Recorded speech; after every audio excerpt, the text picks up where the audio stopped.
अस्सलाम वालेकुम एवरीवन। तो आज हमारी वीडियो का टॉपिक है मेजर्स ऑफ लोकेशन। तो basically what are the measures of location. तो हमारे डेटा के अंदर जो सेंट्रल डेटा की पोजीशन होती है, जो उसकी सेंट्रल टेंडेंसी होती है, उसको डिफ़ाइन करने के लिए हम मेजर्स ऑफ लोकेशन यूज़ करते हैं। यानी कि हमारी पूरी जितनी भी डेटा हमारे पास मौजूद है, उसका कोई ना कोई सेंट्रल वैल्यू या कोई ना कोई सेंट्रल पोजीशन को डिस्क्राइब करने के लिए हम मेजर्स ऑफ लोकेशन को यूज़ करते हैं। अब ये यूज़ क्यों होता है? बेसिकली हमें मेजर्स ऑफ लोकेशन हमें हेल्प करते हैं हमारे लार्ज डेटा सेट्स को समराइज़ करने में। ठीक है, फॉर एग्जांपल अगर मैं ये बताना चाहती हूँ कि सिंध के अंदर एवरेज टेम्परेचर क्या रहता है, तो मैं फॉर एग्जांपल एक पूरे वीक को स्टडी कर रही हूँ, तो मैं हर दिन का सेपरेट सेपरेट टेम्परेचर नहीं बताऊँगी। मैं क्या करूँगी, मैं पूरे टेम्परेचर्स को उठा के उनका एवरेज फाइंड आउट करके एक वैल्यू बताऊँगी कि भाई हमारे पास सिंध के अंदर या फिर किसी भी स्पेसिफिक सिटी के अंदर एवरेज टेम्परेचर इस वीक का इतना रहा है। ठीक है, या फिर हम मंथ को स्टडी कर सकते हैं। इसी तरह हम समर्स को स्टडी करते हैं कि भाई समर में एवरेज टेम्परेचर सिंध में 50 के आसपास रहता है।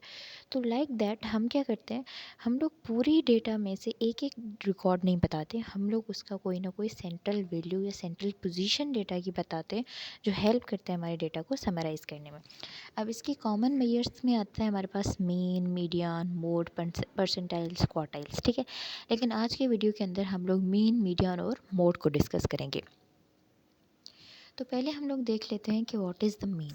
सो बेसिकली मीन को हम एवरेज भी कहते हैं कॉमन लैंग्वेज में।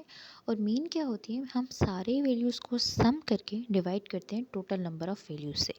यानी हमारे डेटा सेट के अंदर जितने टोटल नंबर ऑफ़ रिकॉर्ड्स होंगे उसको हम एन की जगह रखेंगे, और जितनी भी सारी हमारी वैल्यूज़ होंगी उन सब की समेशन करके हम लोग मीन फाइंड आउट करते हैं। ठीक है, अब इसी के अंदर एक और कॉन्सेप्ट आता है ट्रिम्ड मीन का। अब ट्रिम्ड मीन का कॉन्सेप्ट क्या है? बेसिकली ट्रिम्ड मीन क्या करती है कि हमारे पास जो मीन होती है हमारे डेटा की, उसको काइंड ऑफ हम ट्रिम करते हैं। अब ट्रिम किस तरह से करते हैं, हम क्या करते हैं, हमारे जो डेटा सेट है उसके अंदर आउटलायर्स होते हैं।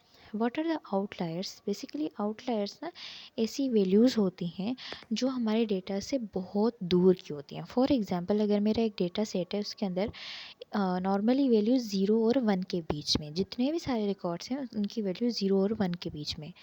अब ऑल ऑफ सडन हमारे पास एक ऐसा रिकॉर्ड आ जाता है जिसकी वैल्यू सपोज़ 2 और 3 के बीच में है। ठीक है, नाउ ये जो 2 और 3 के बीच में जो वैल्यू होगी वो क्या होगी, हमारी आउटलायर। यानी कि हमारी डेटा से ये एक वैल्यू काफ़ी ज़्यादा दूर है। ठीक है, तो हम क्या करते हैं, हम ऐसे वैल्यूज़ को इग्नोर करते हैं।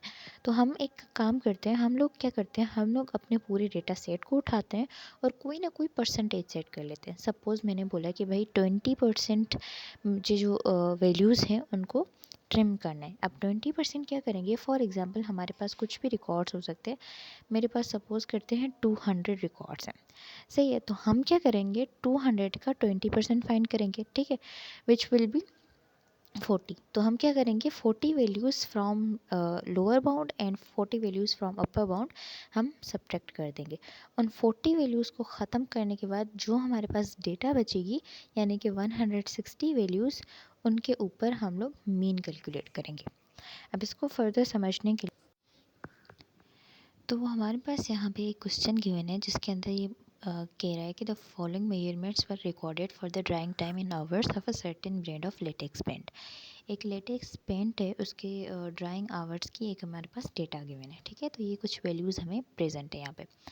तो हमने जब इनको काउंट किया तो टोटल हमारे पास 15 रिकॉर्ड्स मौजूद हैं। ठीक है, तो हम क्या करेंगे, हम इन सारे वैल्यूज़ को वन बाय वन ऐड कर देंगे, यानी कि सबमिशन परफॉर्म करेंगे, और वो हमें गिवन जो मिलेगी वो है 57.8। ठीक है, तो सबमिशन के बाद हमारे पास रिजल्ट है 57.8, और सिंपली हम उसको डिवाइड कर देंगे 15 के साथ, नॉर्मली जिस तरह से हम लोग एवरेज निकालते हैं। ठीक है, तो इस तरह से हमारे पास हमारी मीन निकल कर आएगी। अच्छा, जो मीन है उसको हम एक्चुअली रिप्रेजेंट करते हैं एक्स बार के साथ। ठीक है, तो जो एक्स बार है यहाँ पे रिप्रेजेंट कर रहा है कि हमने मीन को कैलकुलेट किया है। ठीक है, अब हम नेक्स्ट एग्जांपल की तरफ चलते हैं जो कि है, और सॉरी, हमारे पास नेक्स्ट एग्जांपल है ट्रिम्ड मीन का। अब ट्रिम्ड मीन के अंदर हमें बोल रहा है कि भाई आपके पास सेम ही क्वेश्चन है, अब उसकी आपको ट्रिम्ड मीन फाइंड करनी है, बट उसने हमें परसेंटेज डिफाइन की है विच इज़ 20%, यानी कि ये जो डेटा सेट गिवन है हमें, इसको हमें 20% ट्रिम करना है। तो 20% ऑफ द 15 इज़ 3। तो हम क्या करेंगे, 3 वैल्यूज़ इस सारी डेटा को पहले हम असेंडिंग ऑर्डर में अरेंज कर देंगे, ठीक है। फिर हम 3 अपर वैल्यूज़ एंड 3 जो है लोअर वैल्यूज़, यानी कि राइट साइड से भी हम 3 वैल्यूज़ को माइनस कर देंगे और लेफ़्ट साइड से भी हम लोग 3 वैल्यूज़ को निकाल देंगे। तो बाकी हमारे पास ये वैल्यूज़ रिमेनिंग बचती हैं, ठीक है, क्योंकि हमने पहले इनको असेंडिंग ऑर्डर में अरेंज किया है। देन जो शुरू वाले हमारे पास 3 वैल्यूज़ थे हमने उनको ट्रिम कर दिया, एंड इसी तरह यहाँ से जो एंड वाली 3 वैल्यूज़ थी हमने उनको भी ट्रिम कर दिया। तो बाकी हमारे पास ये रिमेनिंग वैल्यूज़ हैं, हम इनको सम कर देंगे विच इज़ 32.1, और उसको हम डिवाइड कर देंगे 9 से, क्योंकि पहले हमारी सैम्पल साइज़ थी 15। अब क्योंकि हमने इसमें से 6 वैल्यूज़ को माइनस किया, 3 जो है एक साइड से हमने निकालने थे, 3 जो है हमें दूसरी साइड से निकालने थे, तो हमारे पास बचते हैं 9। सो हम इनको डिवाइड करते हैं तो हमारे पास वैल्यू आ जाती है 3.5667, ठीक है। तो ये हमारे पास निकल कर आएगी हमारी ट्रिम्ड मीन। अच्छा, देन हमारे पास नेक्स्ट जो है वो है मीडियन। अब मीडियन क्या है, median basically middle value of the data होती है, यानी जब हम डेटा को असेंडिंग ऑर्डर में अरेंज करते हैं, उसके बाद जो मिडिल वैल्यू बनती है वो हमारी मीडियन होती है। अब ऑड नंबर में तो इजीली हम मिडिल वैल्यू फाइंड कर सकते हैं, सही है, लेकिन इवन नंबर के अंदर मिडिल वैल्यूज़ हमारे पास 2 होती हैं, दैट्स वाई हमारे पास जो 2 मिडिल वैल्यूज़ हैं उनकी हम एवरेज निकालते हैं मीडियन को फाइंड करने के लिए। फॉर एग्ज़ाम्पल मेरा जो ऑड नंबर है जैसे 15 है, से अगर मेरे डेटा की साइज़ 15 है, तो 8th पोजीशन पे जो वैल्यू होगी वो क्या होगी, हमारी मीडियन। इसी तरह अगर मेरे पास डेटा के अंदर रिकॉर्ड्स हैं 16, तो अब क्या होगा, अब 8 और 9 ये इन पोजीशंस पे जितने भी वैल्यूज़ होंगे, दोनों लाइक वैल्यूज़ होंगे, वो मीडियन दोनों हो सकते हैं। अब इनमें से हमें कैसे डिसाइड करना है कि भाई मीडियन कौन सा होगा, तो हम क्या करेंगे, हम इनकी एवरेज निकालेंगे, ठीक है। इनकी एवरेज निकाल के 8 + 9 डिवाइडेड बाई 2, तो जो हमारे पास वैल्यू आएगी उस पोजीशन पे जो वैल्यू होगी वो क्या होगा, वो हमारा मीडियन होगा। अब इसका भी एक एग्जांपल हम लोग देख लेते हैं। सेम हमने क्वेश्चन उठाया है जिसके अंदर हमारे पास सैम्पल साइज़ थी 15। अब हमने क्या किया, सबसे पहले इस डेटा को यहाँ पे असेंडिंग ऑर्डर में अरेंज किया ऐसे ही। देन हमने देखा कि भाई 15 का हाफ़ होता है 8th पोजीशन जो है वो 15 की हाफ़ है। तो हमने क्या किया, यहाँ से काउंट करेंगे 1 2 3 4 5 6 7 और 8। तो 8th पोजीशन पे 3.6 की वैल्यू है जो हमारा क्या बनेगा, मीडियन, ठीक है। अब चलते हैं लास्ट हमारे पास मोड की तरफ। मोड क्या होता है, मोड हमारे पास मोस्ट फ्रीक्वेंटली अकरिंग वैल्यू होती है, सही है। अब एक डेटा सेट के अंदर कोई मोड नहीं हो सकता अगर सारी यूनिक वैल्यूज़ हैं।